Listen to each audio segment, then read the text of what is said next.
There's a guide on how you can subscribe to Amazon Prime on your Android. If you find this guide helpful, consider subscribing and liking the video. So the first step is open Amazon.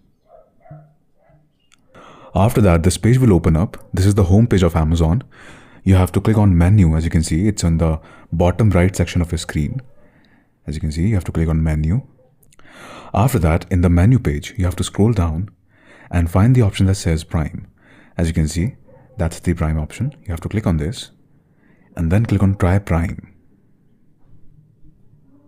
After that, on this page, you will see all the plans that you can buy. The first plan is Prime Shopping Plan.